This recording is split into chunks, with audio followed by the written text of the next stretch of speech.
کو پتا ہے کہ جب بچے کی ولادت قریب ہوتی ہے تو شیطان پاس آ کے کھڑا ہو جاتا ہے کہ جو ہی سامنے آئے اس کو چھوں. اور یہ جو بچہ روتا ہے نا، اس کی وجہ حدیث میں یہ بتائے گی کہ شیطان اس کو ٹھونگا مارتا ہے. ڈاکٹرز جو کہتے ہیں کہتے رہیں، لیکن حدیث میں جو بتایا گیا وہ یہی ہے کہ شیطان اس کو آ کے تکلیف دیتا ہے. اس وقت سے پیچھے پڑ جاتا ہے انسان کے. اسی لیے والدہ کو جس کسی کی بھی ڈلیوری ہونی، ان سب کو میں پہلے سے نصیحت کری کہ اس وقت کثرت سے آیت الکرسی پڑھیں تاکہ بھاگ جائے وہاں سے.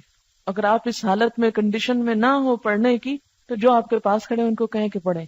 تو بہرحال کہتے کہ اس کے بچوں کو، ذریت کو، لَأَحْتَنِكَنَّ، البتہ ضرور قابو میں کر لوں گا، کھا جاؤں گا، ذریتہ، اس کی اولاد کو، اس کے بچوں کو، الا قلیلا، مگر بہت تھوڑے، بہت کم. یہ لفظ جو احتنکنا ہے یہ بہت جامع لفظ ہے. ہا نون کاف، حنکا. حنکا اور حنکا کا لفظی معنی ہوتا ہے کسی چیز کو چبا کر نرم کرنا. اور چبا کر نرم کسی چیز کو کس لیے کیا جاتا ہے؟ تاکہ اس کو نگلا جا سکے.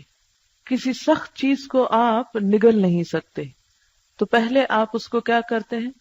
چباتے ہیں، نرم کرتے ہیں، پھر اندر لے جاتے ہیں. شیطان نے بھی کیا کہا کہ میں کیا کروں گا، اس کو کھا جاؤں گا. اب یہ کھانا محاورتی معنی ہے، لفظی معنی نہیں ہے. اسی طرح تحنیک کہتے ہیں نا، گھٹی کو، گھٹی نہیں دیتے بچوں کو، اس کو تحنیک بولتے ہیں. اور پھر ہونے کا اور ہن کا سبھی بچے کو مہذب بنانا. احتناک ہوتا ہے کسی چیز کو پورے کا پورا لے لینا. اچھا، آپ نے گھٹی کے بارے میں بھی سنا ہوگا، جب بچہ پیدا ہوتا ہے تو اس کو گھٹی دی جاتی ہے. نبی صلی اللہ علیہ وسلم کے پاس بچے لائے جاتے تھے، آپ کھجور کو چبا کر نرم کر کے تو ان کے تالو میں لگاتے تھے، چٹاتے تھے. اور اس کا بھی کہا جاتا ہے کہ جو شخص گھٹی دیتا ہے اس کے اثرات ہوتے ہیں بچے کے اوپر. ہوتا یہ کہ بچہ بالکل ایک ان ٹچ نئی چیز ہوتا ہے نا، تو جو پہلے ہاتھ اس کو لگتے ہیں، جو اس کے زبان کے اندر یا جسم کے اندر انسان کے انگوٹھے سے یا انگلی سے جو ریز جاتی ہیں وہ اس کی شخصیت پہ اثر انداز ہوتی ہیں. اسی لیے کہتے ہیں کہ نیک شخص سے ہمیشہ یا اچھے خصلت انسان سے پہلا ہاتھ لگوانا چاہیے تاکہ اچھائی جذب ہو انسان کے اندر. تو اس نے کیا کہا شیطان نے کہ میں اس کو گھٹی دے دوں گا، پیدا ہوتے ہی اپنے ہاتھ لگا دوں گا. یعنی یہ لفظی تفسیر ہے، اب لفظی پہ مت جائیں، یہ صرف میں اس کی گہرائی تک پہنچنے کے لیے آپ کو یہ بات کر رہی ہوں کہ اتنے تو شاید انتظار میں آپ کے ماں باپ بھی نہ تھے جتنا شیطان تھا.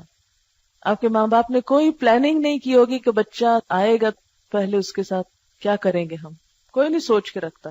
یہ کپڑے ان کے بنانے خریدنے وہ شوق ہوتے ہیں لوگوں کو، وہ ڈھیروں ڈھیر مال اکٹھا کر لیتے ہیں. لیکن کوئی ماں کم ہی پڑتی ہے کہ دینی اعتبار سے بچے کی پیدائش کے بعد مجھے اس کے ساتھ کیا کرنا ہے، اسلام کیا بتاتا ہے کہ پیدا ہونے کے فوراً بعد اس کے ساتھ کیا کیا معاملہ کیا جائے. ضرورت ہی نہیں، شیطان کے حوالے کیا ہوا ہے. اب آپ خود سوچیں کہ ہمارا دشمن اتنا ہوشیار ہے کہ وہ اپنے ساتھ ملانے کے لیے کھڑا ہے وہاں. پہلے اس کو میں لے لوں گا، میں اپنا بنا لوں گا. جاتا ہے کہاں؟ ہمیں ہے کسی کو اللہ کا بنانے یا اپنا اس لیے بنانے کی فکر کہ اس کو اللہ کی طرف لے چلنا ہے. ایک ایک پہ نظر رکھے ہوئے. اور میں اگر مجھے مہلت مل گئی نا تو میں اپنے قابو میں کر لوں گا، اپنا بنا لوں گا. اسی طرح احتنک الفرس، فرس کہتے ہیں گھوڑے کو، گھوڑے کے منہ میں رسی لگانے کے لیے استعمال ہوتا ہے. کبھی آپ ٹانگے پہ بیٹھے ہوں تو اس کی جو باگیں لگائی جاتی ہیں، یعنی لگام جو لگائی جاتی، یعنی میں اس کو لگام دوں گا. اچھا، جب لگام کسی چیز کی ہاتھ میں آ جائے، گھوڑے کی لگام جب گھوڑا چلانے والے کے ہاتھ میں آ جائے تو پھر کیا ہوتا ہے؟